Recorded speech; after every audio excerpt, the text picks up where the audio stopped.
Hola chicos, bienvenidos a la segunda parte de la clase de accidentes cerebrovasculares. En este caso vamos a ver los accidentes cerebrovasculares hemorrágicos.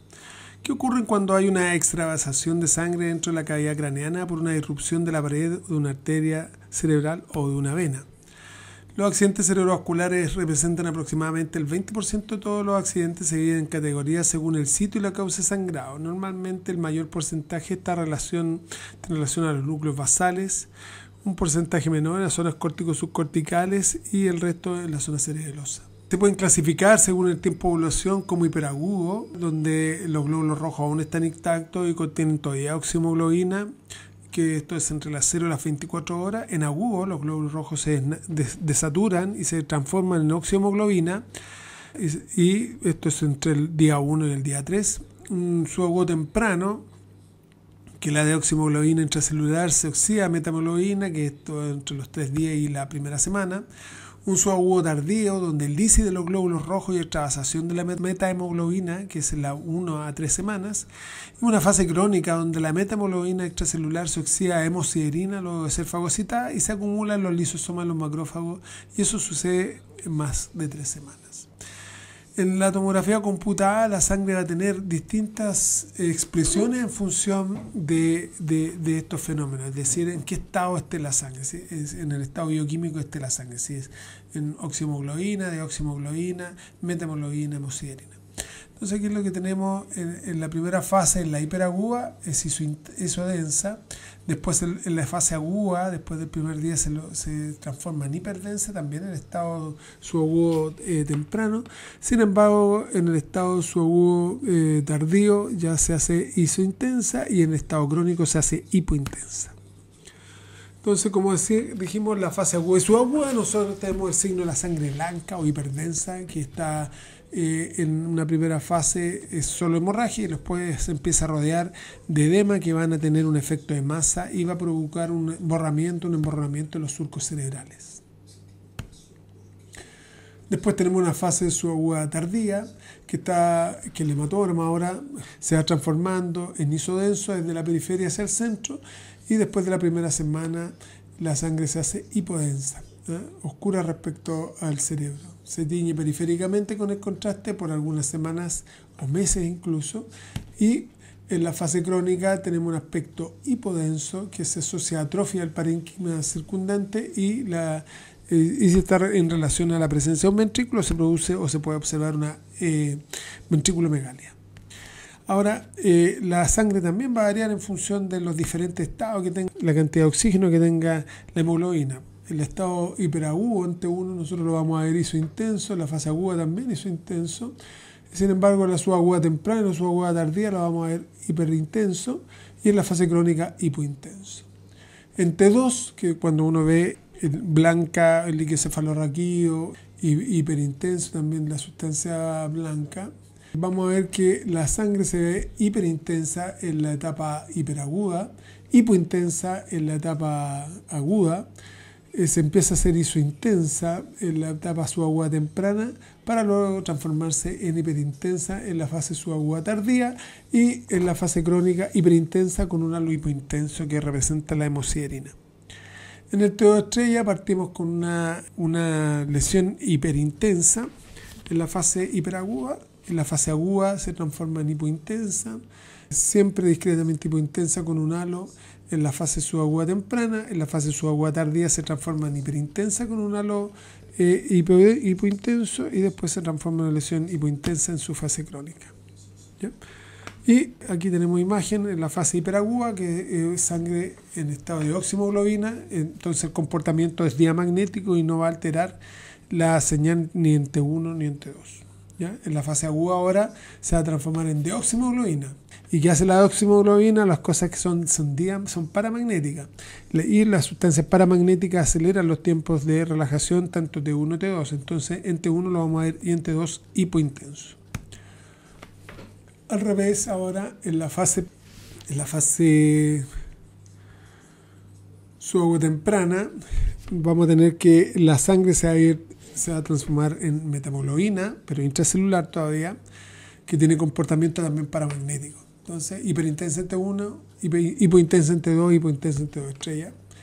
En la fase subagua tardía, la metaglobina ahora se transforma en extracelular y vamos a tener hemosiderina en los márgenes de la lesión. Entonces tiene comportamiento paramagnético y superparamagnético.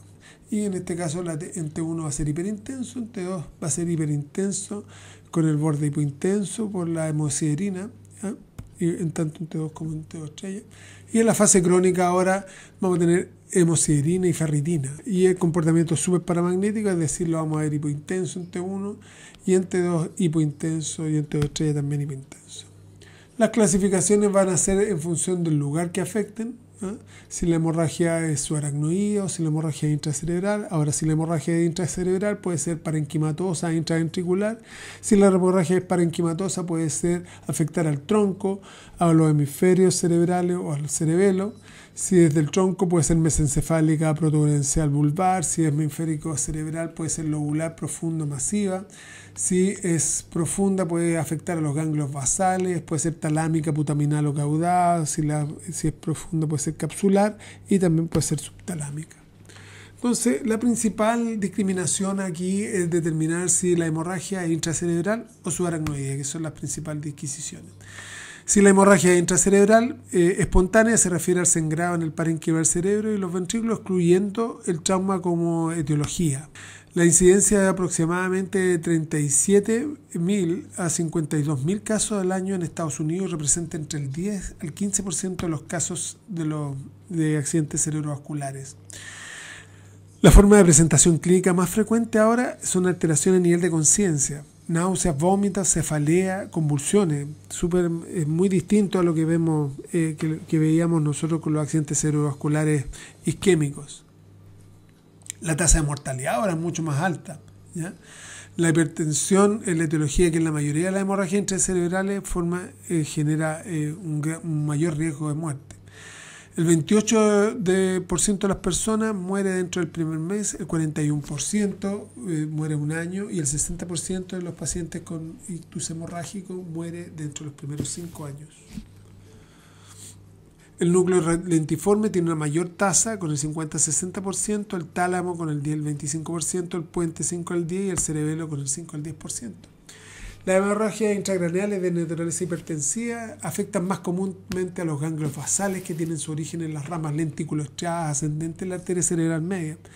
Y lo vamos a ver entonces como una arteriopatía de pequeño vaso que presenta lesiones que están relacionadas con la presencia de lipohialinosis y lo que habíamos descrito anteriormente como unos pequeños microneurismas que se llaman de Charcot-Bouchard, que en realidad corresponden a pequeños ovillos vasculares que se creen estrechamente implicados con la génesis de la ruptura vascular, producto de estos aumentos de presión arterial. Entonces se van a generar microneurismas de la arteria perforante, aterosclerosis, degeneración hialínea y aterosclerosis hiperplásica. Y vamos a tener este tipo de lesiones que son sangrados que están en relación a los núcleos basales. Otro lugar frecuente es el tálamo, que se origina en las ramas tálamo geniculada ascendentes de la arteria cerebral posterior, y en la protuberancia, que se origina en las ramas paramedianas de la arteria basilar y el cerebelo, y que están en relación a las ramas penetrantes de la arteria cerebelosa inferior y posterior, anterior, inferior o superior. Menos frecuente la afectación de los lóbulos cerebrales, que se originan en las ramas corticales penetrantes de la arteria cerebral anterior, media o posterior. Mecanismos de daño cerebral y complicaciones están relacionados con la injuria mecánica directa por el hematoma, que produce un aumento de volumen, una isquemia local por compresión, activación de la cascada inflamatoria, aumento de la presión intracraneal, herniación secundaria al efecto de masa, edema perihematoma, extravasación de agentes osmóticamente activos y respuesta inflamatoria con extensión intraventricular y con la posterior hidrocefalia, porque si uno tiene sangre dentro del sistema del líquido cefalorraquídeo, la viscosidad es distinta y la capacidad de obstrucción es mucho mayor. Entonces, en función de la expansión del hematoma, se produce un incremento de 1/3 del volumen inicial o aumento de 12,5 ml en TAC de control. La isquemia por compresión ahora produce un aumento de la compresión tisular por parte del hematoma, reduce el aporte del oxígeno a los tejidos y gatilla lo que vamos a llamar isquemia post-hemorragia. La hemorragia intracerebral no hipertensiva afecta a los ganglios basales en un 25% y corresponde a la presencia de malformaciones arteriovenosas, cadernomas, neoplasias tumorales, aneurismas, trombosis venosas, anticoagulantes orales o drogas, vasculitis, angiopatía amiloidea, transformación hemorrágica de un ave isquémico. Las malformaciones vasculares, que son relativamente frecuentes, se clasifican en telangiectasias capilares, hemangiomas cavernosos, angiomas venosos y malformaciones arteriovenosas. Los cadernomas son amartomas vasculares benignos, es decir, un poco de tejido que no tiene conexión con el sistema vascular. Es una malformación vascular bien circunscrita. Se caracteriza por la presencia de vasos de naturaleza capilar venosa compuesta por un endotelio grueso, sinusoidal, con aspecto histológico de aspecto como una morita, ¿ya? De una mora o de una caverna. Por eso se llaman hemangiomas cavernosos o cavernoma. La fisiopatología de las lesiones consiste en el paso lento de la sangre, es decir, una microhemorragia de la lesión al parénquima circundante y genera un anillo periférico de hemosiderina y gliosis, de inflamación entonces y de presencia de hemosiderina en un estado crónico.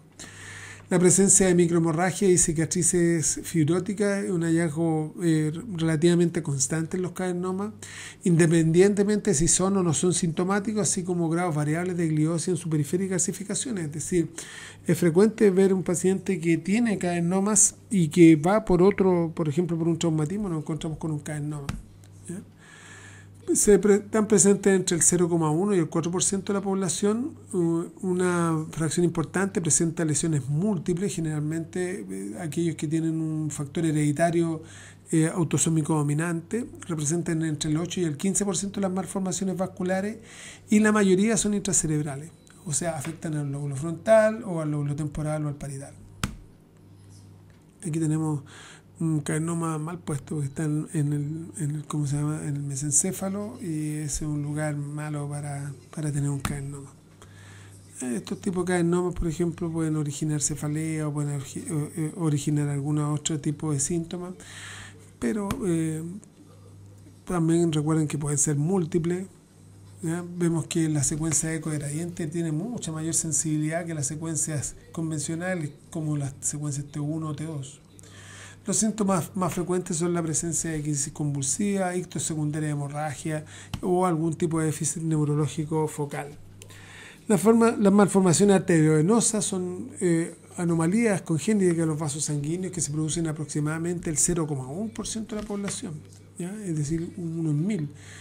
Generalmente son supratentoriales, casi en el 85%. Se caracterizan por una red de vasos anormales entre una arteria nutricia y una vena de drenaje que vamos a definir o a determinar o a denominar como nido, y se rodea de un tejido gliótico o inflamatorio que lo caracteriza. Se compone entonces este nido de vasos a través del cual genera una derivación sanguínea de baja resistencia y de alto flujo que produce una disminución de la presión de perfusión cerebral del tejido sano a su alrededor, es decir, hay un fenómeno de robo vascular. Entonces esa área que rodea a esta malformación generalmente carece de los nutrientes necesarios para desarrollarse en forma normal y uno tiene un área que rodea esta lesión que es un poquito atrófica. Hay una disminución de la presión intraluminal en las arterias nutricias y elevación de la presión en el componente venoso que predispone un riesgo entonces a que se rompan este tipo de malformaciones con algún esfuerzo físico, por ejemplo, o con un aumento de la presión arterial. Lamentablemente conozco de cerca este tipo de lesiones porque tengo un amigo, el pediatra de mis hijos, murió de una malformación hace muchos años, de un compromiso como el que le estoy mencionando. El sistema de clasificación de Spelsen-Martin asigna puntos para variar las características de las malformaciones y uno puede obtener de un grado de 1 a 5. El grado 6 se utiliza para poder describir lesiones que son inoperables. Entonces, en función del tamaño, la localización y la presencia del drenaje profundo, uno puede asignar un puntaje y eso determina en el fondo un estándar o un score en el cual los clínicos pueden generar una valoración de este tipo de malformaciones. Entonces aquí las herramientas de diagnóstico están relacionadas con el TAC sin contraste, que en general no permite una gran diferenciación. Vamos a poder ver la hemorragia, pero como es una alteración hiperdensa no vamos a tener mucha información al respecto. Sin embargo, en el TAC con contraste probablemente nosotros seamos capaces de poder visualizar la arteria que irriga la malformación, el nido y las venas de drenaje, aunque es un poquito difícil precisar la anatomía de ello. El angiotaxi es un avance muy significativo en esta definición. En resonancia, en toda la secuencia es visible y se permite identificar la lesión. Recordemos que en la resonancia, en los flujos, los altos flujos, nosotros no lo podemos ver, lo vemos como hiposeñal, entonces es muy característico ver en las distintas potenciaciones que no podemos ver el flujo y podemos ver estas zonas de alta concentración de vasos sin señal dentro del parénquima cerebral. El FLAIR nos va a permitir ver el edema perilesional, la gliosis perilesional. Sin embargo, no podemos determinar muy claramente la anatomía. La angioresonancia sí va a permitir generar algunas características anatómicas de la lesión. Sin embargo, aquí probablemente el gold standard va a estar en la angio por sustracción digital, que nos va a permitir determinar la arteria que irriga la malformación, el nido y las venas de drenaje. Este es el ejemplo. Por ejemplo, en la irrigación vemos la arteria, el pedículo que irriga la malformación, como es bien significativo, y después podemos ver cómo se evidencia mejor la vena que drena la lesión. Los tumores cerebrales también pueden generar aumentos de señal o ser hemorrágicos. Son tumores asociados básicamente a las metástasis, que son los tumores más frecuentes, porque aunque las complicaciones hemorrágicas de las metástasis no son tan frecuentes, hay una gama de tumores primarios que sí pueden representar o pueden tener una presentación de este tipo, ¿ya? Entre el 3 y el 14% de todas las metástasis son hemorrágicas. Estas están asociadas a melanoma, principalmente carcinoma de células renales, coriocarcinoma, carcinoma de tiroides, de pulmón y de mama. Entonces, el melanoma, aquí tenemos una lesión de la piel y podemos ver cómo este paciente en una tomografía computada sin contraste y con contraste vemos la presencia de una metástasis hemorrágica. También en los carcinomas de células renales, ¿ya? Vemos también una lesión, vemos el primario acá y vemos una metástasis, ¿ya? Producto de que este es un tumor de gran tamaño, se produce una diseminación hematógena porque compromete los vasos que rodean el riñón y a través de ese sistema viajan a través del torrente sanguíneo y producto de, tropismos que son característicos de las células tumorales, estos van a llegar al cerebro en algunos casos. Aquí tenemos un carcinoma pulmonar, por ejemplo, que también genera en algunos casos metástasis que son de aspecto hemorrágico, o carcinoma de mama, que es un poquito más raro, pero también tenemos algunos que son de carácter hemorrágico. La hemorragia intracerebral no traumática, que está confinada al sistema ventricular, que aparentemente no tiene compromiso parenquimatoso, puede ser de origen primario, cuando el hematoma está confinado a los ventrículos, secundario, que es secundario de hemorragia subaracnoidea o entreparenquimatosa con invasión ventricular. Se presenta generalmente con una cefalea de inicio súbito, rigidez de nuca, vómito, letargo. Y hay un gran compromiso, tiene una elevada mortalidad, ¿ya? La hemorragia intraventricular pura por lo general es producto de la ruptura de un aneurisma, y la ruptura neurismática representa cerca del 25% de todas las hemorragias intraventriculares en el adulto. Dentro de las causas de hemorragias intraventriculares, la más frecuente es la hipertensión arterial, cerca del 50%, malformaciones vasculares, aquellas que son de carácter idiopático, que tienen hasta un 50%, y raramente se asocia a tumores de plexos coroides, discrasias sanguíneas, enfermedad de moyamoyá, tumor primario o metástasis. Los factores que se asocian con un peor pronóstico en los pacientes con hemorragia intraventricular son puntuación en la escala de Glasgow menor a 5 puntos, la edad del paciente, el volumen de sangrado obviamente, la hidrocefalia asociada, si se aprecia por ejemplo una gran dilatación del cuarto ventrículo en tomografía computada. La extensión de la hemorragia, en este caso la mortalidad es superior al 80% cuando existe ocupación de los 4 ventrículos, es decir, si tú tienes una hemorragia que compromete a los 4 ventrículos, la posibilidad de mortalidad elevadísima. La aparición de hidrocefalia en las primeras 24 también es un marcador de un alto grado de mortalidad. Las hemorragias en los prematuros, que son hemorragias de la matriz germinal, son asociados a bebés que nacen con 10 semanas antes del término de su gestación. Tienen un riesgo muy alto de presentar este tipo de sangrado y hasta el 30% de los bebés que nacen con un peso inferior a 1 kilo tienen hemorragias intraventriculares. Las causas están relacionadas con la fragilidad de la matriz germinal por ausencia de soporte estructural debido a la inmadurez que tiene todo el sistema, alteraciones del flujo sanguíneo cerebral, particularmente relacionados con un evento hipóxico isquémico probablemente y de reperfusión, flujo sanguíneo arterial elevado, presión venosa elevada y autorregulación cerebral que está alterada por la inmadurez que tiene todo el sistema. La hemorragia consiste en el sangrado de la matriz germinal y las regiones periventriculares del cerebro. Se clasifica según los hallazgos ecográficos y la presencia de sangre en los distintos compartimentos. Por ejemplo, se distinguen en estos casos 4 grados. El grado 1 es la hemorragia está ubicada en la matriz germinal solamente. No hay compromiso intraventricular. Sin embargo, en el grado 2 el sangrado es intraventricular y ocupa entre el 10 y el 50% del ventrículo, pero no existe dilatación del sistema ventricular. En el grado 3 el sangrado intraventricular es mayor al 50% y hay dilatación de los ventrículos. Y en el grado 4 existe hemorragia que se extiende ahora al parénquima cerebral. La mayoría de estas hemorragias son leves, las grado 1 o 2, y alrededor del 90% de ellos se resuelve con poco o ningún problema. Sin embargo, las hemorragias más graves, las 3 o 4, a medida que se van absorbiendo, generan daño en el tejido cerebral.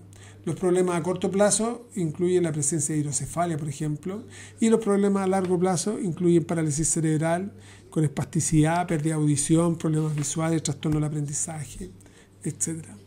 Habíamos visto que la transformación hemorrágica es un fenómeno cuando un accidente cerebrovascular isquémico sangra como un resultado de múltiples mecanismos fisiopatológicos, entre ellos la reperfusión, ¿cierto? La alteración precoz de la barrera hematoencefálica y la afluencia de células sanguíneas inflamatorias al área isquémica serían la principal mecanismo fisiopatológica de la transformación hemorrágica.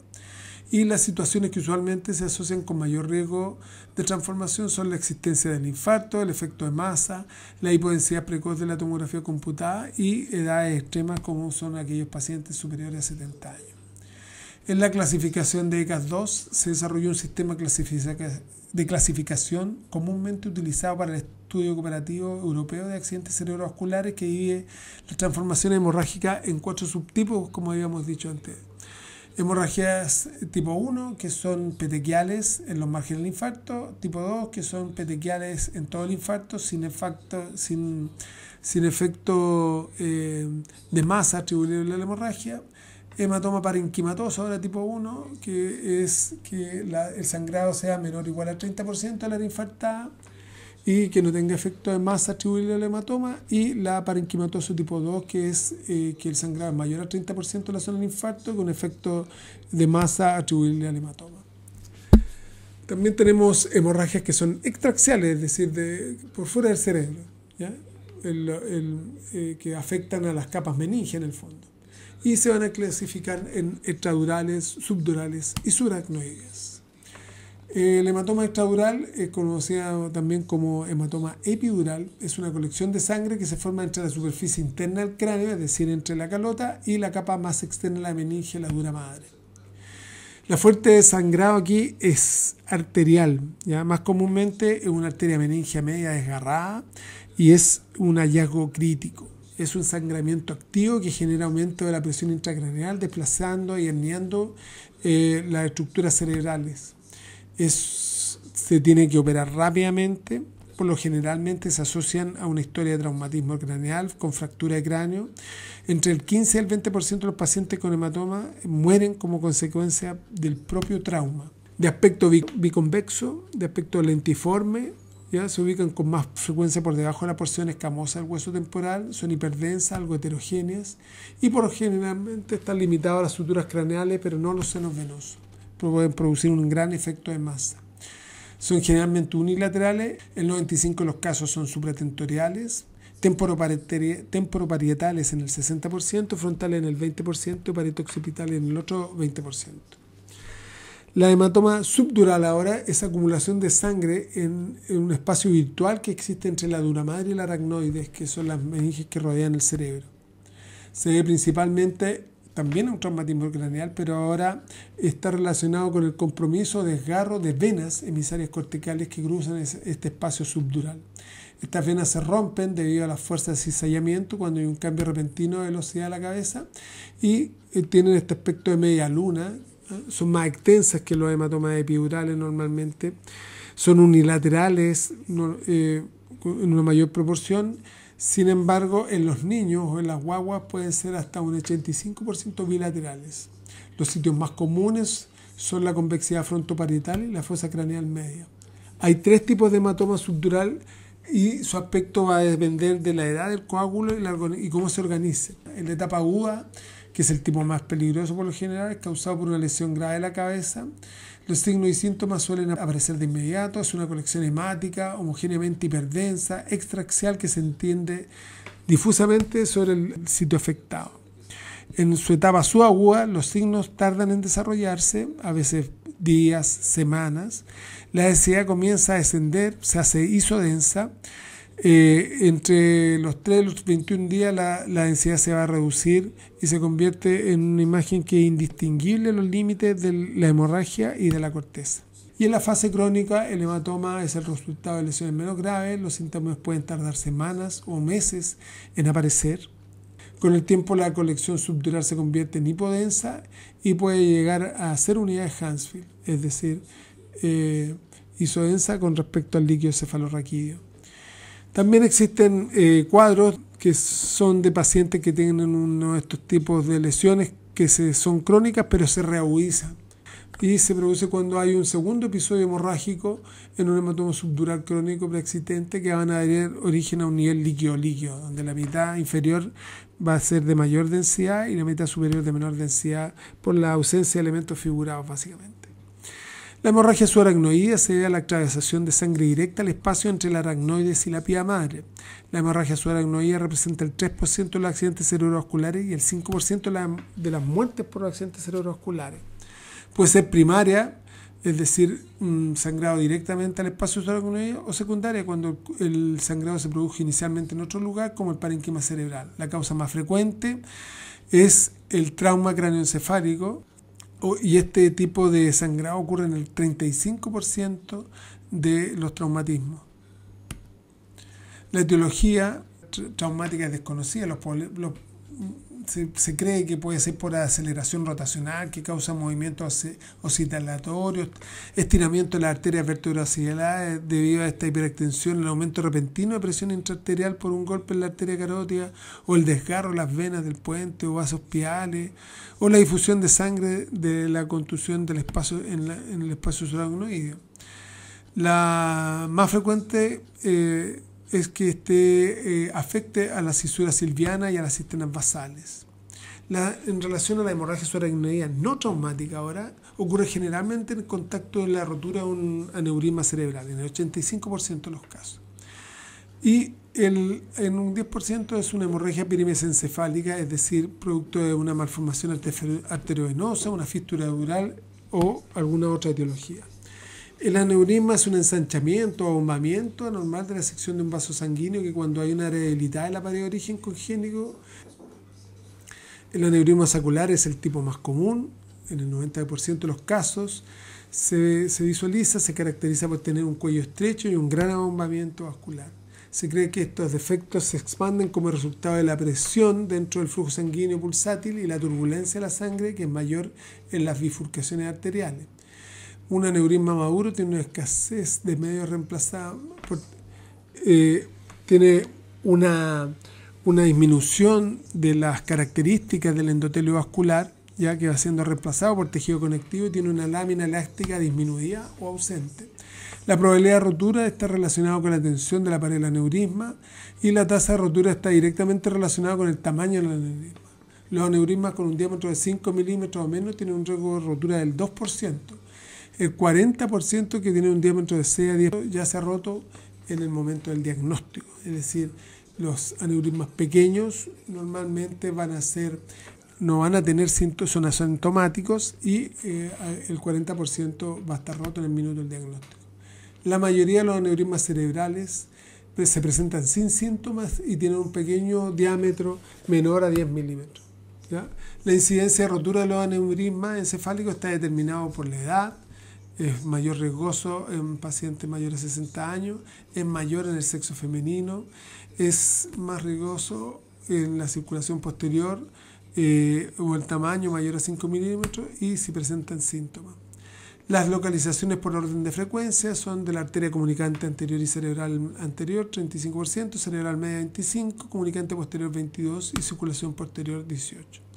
La sensibilidad de tomografía computada, la presencia de sangre de subaracnoidea está fuertemente influenciada por la cantidad de sangre y el tiempo desde la hemorragia. El signo más común del aneurisma cerebral roto es la presencia de hemorragia en el espacio subaracnoideo. En el 80% de los casos lo podemos ver y puede ser masivo o puede estar circunscrito a un área en particular donde esté el aneurisma. La sangre de estado agudo, como dijimos, es hiperdensa y se mezcla con el líquido cefalorraquídeo en el espacio subaracnoideo. A veces no permite visualizar en un principio el aneurisma. En la resonancia podemos encontrar señales hiperintensas en el espacio subaracnoideo en FLAIR, también secuencias hipointensas en una disminución significativa de la señal en las secuencias TO-estrella, y la angioresonancia nos permite detectar los aneurismas o la fuente de sangramiento. Puede provocar vasoespasmo y isquemia cerebral. Se observa hasta un 70% de pacientes con hemorragia subaracnoidea en imágenes vasculares. Se vuelve clínicamente evidente en el 30% de los pacientes y típicamente entre el cuarto al 10º día postsangrado.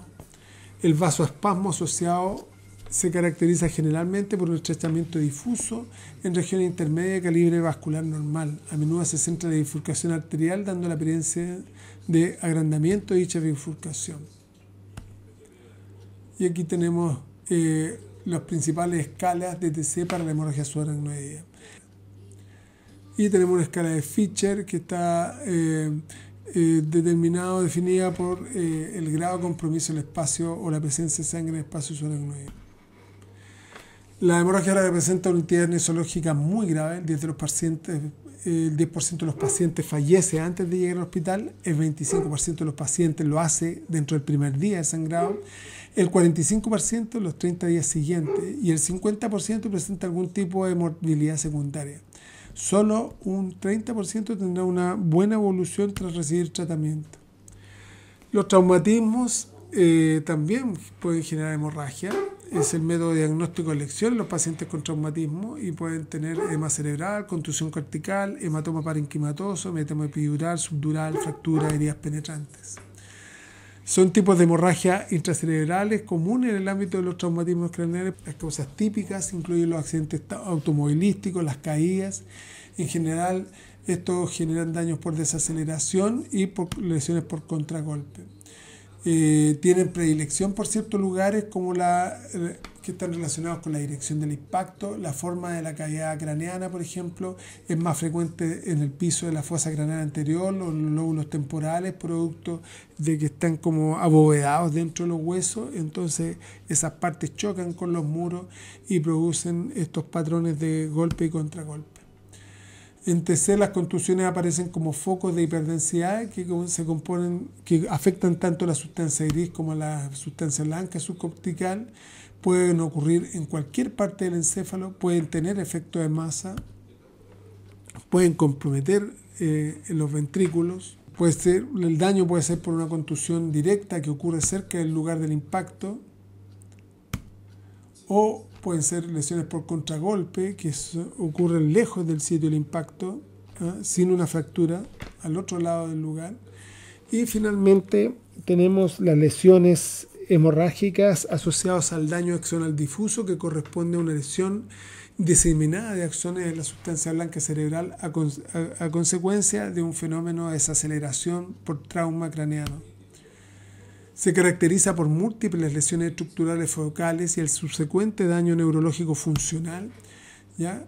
y es el resultado de las fuerzas de cizallamiento, típicamente de aceleración rotacional y desaceleración, que produce la lesión o la ruptura del axón y con el daño colateral a las células vecinas, que es mediado por factores químicos que también afectan a las neuronas que están circundantes a la lesión.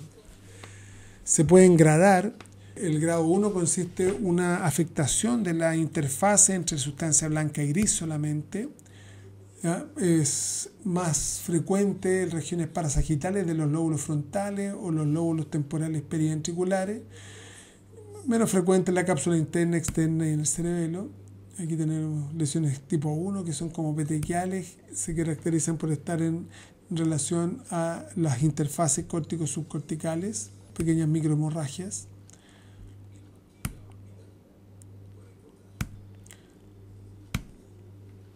El grado 2 consiste en el compromiso del cuerpo calloso, con mayor frecuencia en la porción posterior y en el esplenio, más frecuentemente unilateral.